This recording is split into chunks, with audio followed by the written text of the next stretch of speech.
Hey guys, it's Mr. Hefner, and I am coming to you today from Hartford, Connecticut. I'm standing outside the Mark Twain mansion in Hartford, which you can tour. It's worth the tour too. I visited a bunch of times. First couple times I came, I just walked around the outside of the property, and the last two times I was here, I took a tour of the house, which is led by some docents who seem to have known Mark Twain personally.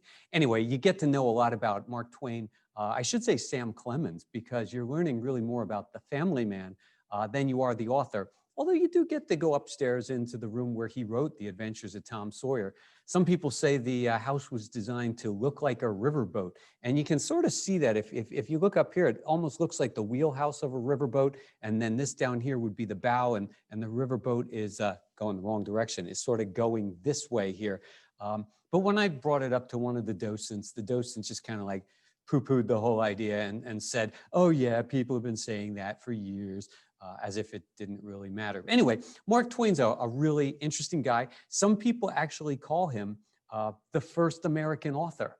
Now, obviously he wasn't the first American author, but the compliment is to kind of say that Mark Twain was the first author to write as an American. So many of the authors that came before him, going back to the American Revolution and before, copied the style of European writers, whereas Mark Twain loved the dialect of Middle America. He worked really hard to capture the different social classes of people and really write about the heartland of America. And without a doubt, his most loved novel is The Adventures of Tom Sawyer, and then came probably what is one of the best American novels ever, The Adventures of Huckleberry Finn. But he also wrote a lot of short works over the time. And today we're going to take a look at his sort of breakthrough short work. It was a story called The Celebrated Jumping Frog of Calaveras County. Now, sometimes you're going to see it as The Notorious Jumping Frog of Calaveras County. But the story goes that at one point in Mark Twain's life, when he was out in California, during the time of the gold rush, that's where Calaveras County is, it's a real county, he heard this story told, and he adapted it. He turned it into something called a frame tale. A frame tale is a story inside another story. So the main story, the outer story, sort of serves as the vehicle for delivering the entertainment meat of the whole thing. And so what we're going to do is take a look at this. It's from 1865. Mark Twain had just taken on the pen name Mark Twain. He had written under a number of other pen names for a while. As I mentioned, his actual name is Samuel Langhorne Clemens, but as a writer, he's known as Mark Twain. So let's get started. All right, so here on the slides, I used The Notorious Jumping Frog of Calaveras County. So don't forget that from time to time, you could see, instead of Notorious, you could actually see that show up as The Celebrated Jumping Frog of Calaveras County. Just want to grab my highlighter here because I might use that from time to time. And our lesson essential question today is going to be, how does Mark Twain comment on society by using this frame tale? One of the interesting things about Mark Twain is he was a satirist. In other words, he used humor about human beings to sort of poke fun at human beings.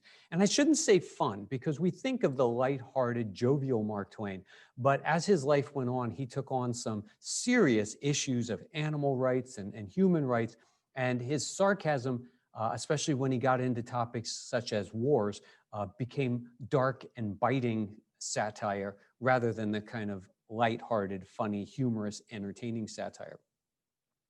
There's Uncle Mark when he was a younger man. His hair's still dark. He's wearing the dark suit. By the way, the dark suit versus white suit is an interesting thing. I learned about this when I visited the home. The dark suit would be a general business suit. And Mark Twain was the author. He was the Southerner who told these great stories. And so for a long time, when this fellow was on stage visiting people, he was Mark Twain, so he wore a white suit. And when he was doing business, he wore the dark suit. But as he got into his later years, he wore the white suit all year long. That was considered to be a social faux pas to wear white in the wintertime. And he called it his don't care a damn suit. So you get a little bit of idea about the humor of Mark Twain at that point. So I told you he was born Samuel Langhorne Clemens. That's his birth name. And then He dropped out of school at a young age because his father died and he needed to help support the family. He got a job as a printer's apprentice, much as Benjamin Franklin had done with his brother. And this involves setting up the type to print the pages of newspapers and books and things like that. So he's getting an education here as a printer's apprentice because he's working with the words of professional writers, but he's doing it letter by letter, word by word. And I'm sure he picked up some of his writing skills here. His goal when he was a younger man was to become a riverboat pilot. Those big paddle wheeler type boats that steamed up and down the Mississippi, they were the cutting edge of technology in his day when he was a young man. And a pilot would be somebody whose job it is to just simply navigate the waters of the Mississippi on a boat. You basically worked for yourself and got hired as a subcontractor on various boats. Mark Twain got his riverboat pilot's license, and for a while he did it. He said it was probably the most free that he had ever been in his entire life, and he made good money too. He joked that he made more money than the vice president of the United States. Unfortunately, when the Civil War came along in 1861, the river traffic on the Mississippi was shut down completely by the Union Army, and at that time, Mark Twain skedaddled and went out west and looked for his fortune elsewhere.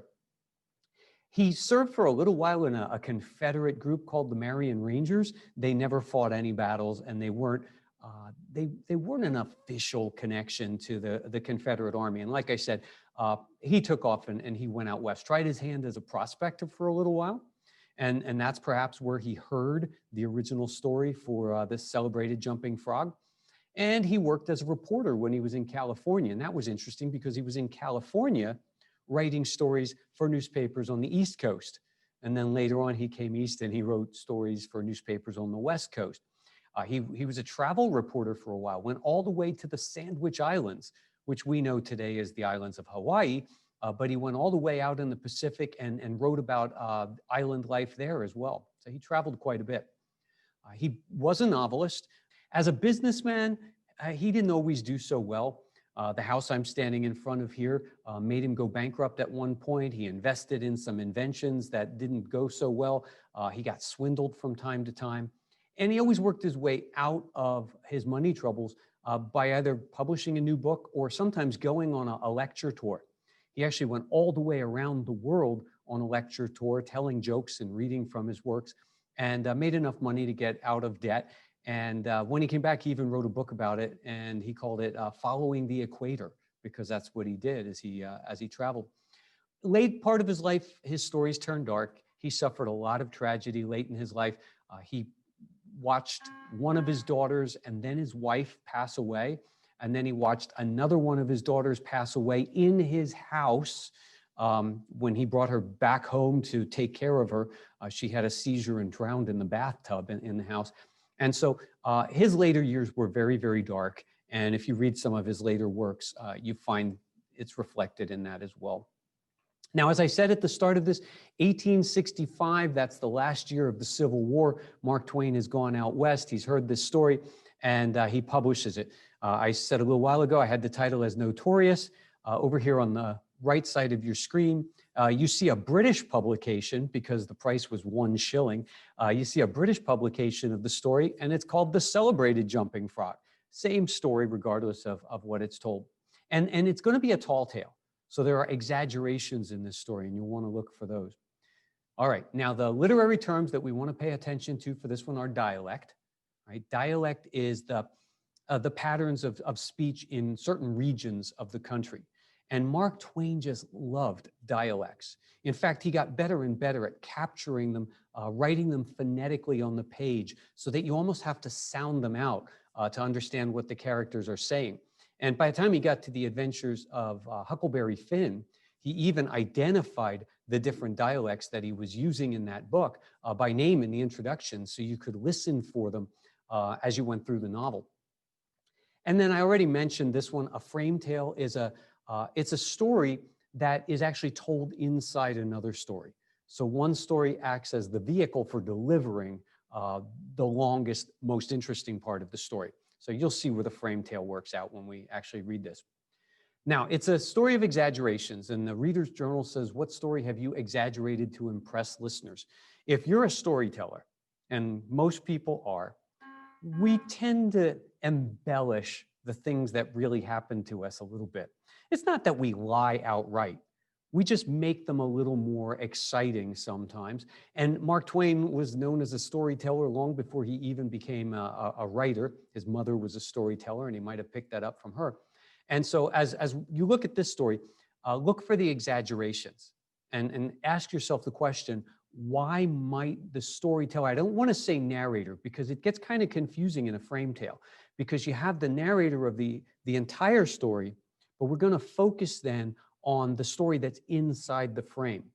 And so you're going to hear some different voices here, but listen for the exaggerations in the storytellers, because we literally have a storyteller inside another story today. You're going to read the piece. It's not terribly long, and it's a bit of a challenge because of the dialect, but I think you'll enjoy it. Look for where the frame tale is, which story is inside which story. Look at the dialect, sound it out. It's almost a shame if when you read a story like this, we always say don't move your lips when you read silent, but read it out loud. Hear yourself actually say this as you read the story. And then look for the satire. Where are some of the jokes in here that the author is making about human beings and the way we live our lives? All right, now you know how this goes. This is the point where you're supposed to stop, go back, read the story, and then come back and we'll go through the check for understanding questions. Uncle Mark is watching you. Look at those eyes. He knows whether you read the story or not. So I'm going to wait. Okay, you're back. You ready? You ready to go on? Okay, let's go on. Here are the check for understanding questions. All right, the first one. The narrator believes that his friend wanted him to ask about Leonidas W. Smiley because, and you've got a couple choices. Why did the narrator believe that his friend wanted him to ask this question? And that's it. C is the answer. The friend wanted the narrator have to listen to wheelie stories about Jim Smiley. We get one story here, and you know there's another one waiting on the horizon at the end when our narrator walks out on us. Sort of a joke he played. Jim Smiley was known for his what? If you don't get this one right, you did not read the story. It's his betting habits. That's what makes Jim Smiley interesting. He would bet on anything. In fact, in the story, he bets on sick people and whether or not they're going to live or die. He bets on when birds land on a wire. He bets on which one will take off first. This guy has a serious betting problem. But the important thing is he usually won his bets. Okay, Andrew Jackson. Andrew Jackson's a dog in this story, not a president of the United States. Andrew Jackson was used in dog fights, all right? Not politically correct, completely illegal today, totally cruel to the animal. But at the time Mark Twain wrote this story, dog fights were a real thing and people bet on them. So Andrew Jackson won his fights by doing what? Yeah, he would clamp onto the other dog's hind legs and not let go. And he wins all his fights up until his last fight, where he's got to fight a dog that has no hind legs. His strategy doesn't work. He loses the fight, and he just goes off and dies, perhaps out of depression. Now, Daniel Webster, this is not the senator associated with the Missouri Compromise here, but the frog's named after Daniel Webster. This frog, Daniel Webster, was best known for his ability to do what? Yeah, jump farther than any other frog in the county. And so when Jim Smiley decides to bet against this other fellow, he figures his frog's bound to win. But Jim Smiley gets kind of like bamboozled by a cheater here. The narrator leaves before Wheeler can tell the story about the cow because this is the cow with a tail like a banana, and there's some dialect for you.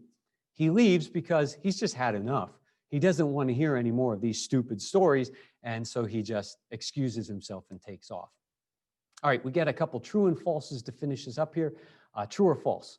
A friend of the narrator's asks him to inquire about Jim Smiley. True or false?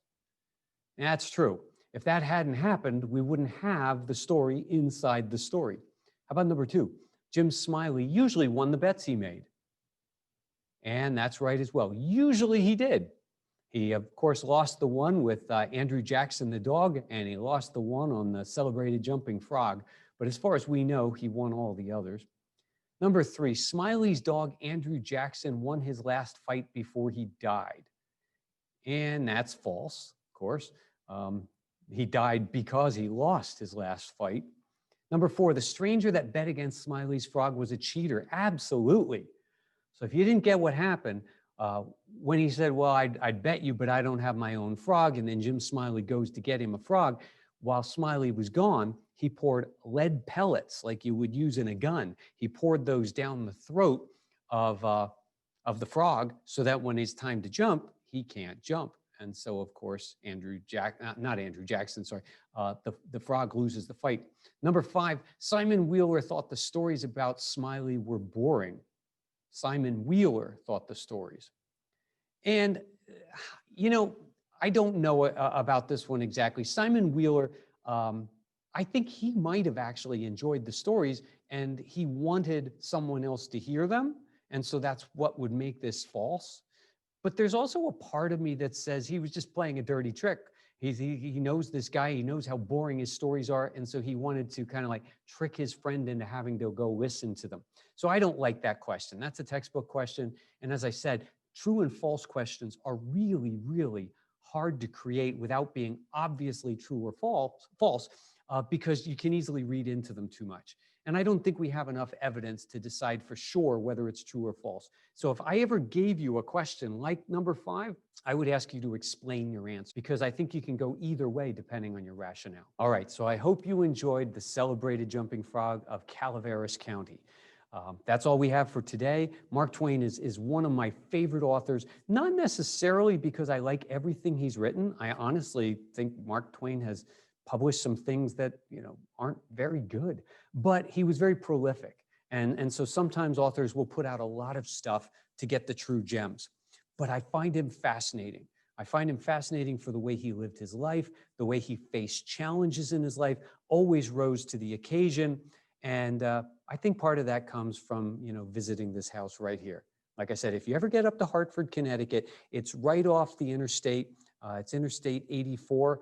And the tours are absolutely amazing. And by the way, if you ever go over that way, just across the lawn is Harriet Beecher Stowe's house. They were neighbors and they were friends. And it's kind of fascinating because over here in the library of Mark Twain's house, there is a first edition copy of Harriet Beecher Stowe's most famous novel. And that novel, that one book that's inside the cabinet, is worth more than it cost to build this entire house. It's crazy. All right, I'll see you guys.